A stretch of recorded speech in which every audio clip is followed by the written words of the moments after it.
When Agatha Christie submitted her first Hercule Poirot novel in 1920, she ended it with a courtroom scene so filled with inaccuracies, the publishers forced her to rewrite it. After that, she always asked an expert, a lawyer, a doctor, a dentist, when she wasn't entirely sure of her facts. Where she was expert, however, was poison. The more exotic, the better. Though she used many imaginative ways of killing her victims, a kitchen skewer to the base of the skull, an electrocuting chess set, she often confessed she knew nothing and cared less about pistols and revolvers. Poisons were always her favorite. As she put it, they're neat and clean and really exciting. This fascination can be traced to her volunteer work during World War I. While her husband was off fighting in France, Agatha served in a hospital dispensary. There, among the arsenic and curare, she developed her proficiency. She studied the rarest and most lethal potions and actually prepared to become a pharmacist.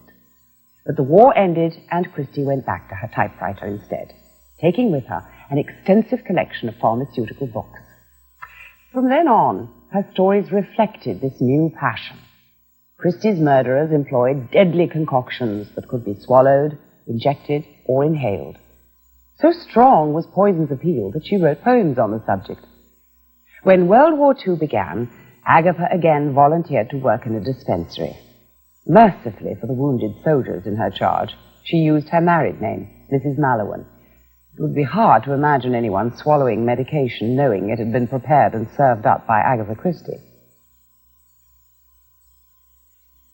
Agatha Christie's interest in poisons was like a number of other things that she wrote books about. It was very professional, because in the First World War in England between 1914 and 1919, during the latter half of that war, she actually worked in a dispensary, I think in Croydon near London or somewhere like that. And so she acquired a huge knowledge of poisons and other medical facts and figures and things, which she found very useful when she began to write detective stories. But she was always acutely aware that if you wrote about poisons and death and murder and things, you had actually have a basis of accurate facts. And poisons, of course, although I think it was her favorite method of murder, wasn't the only one.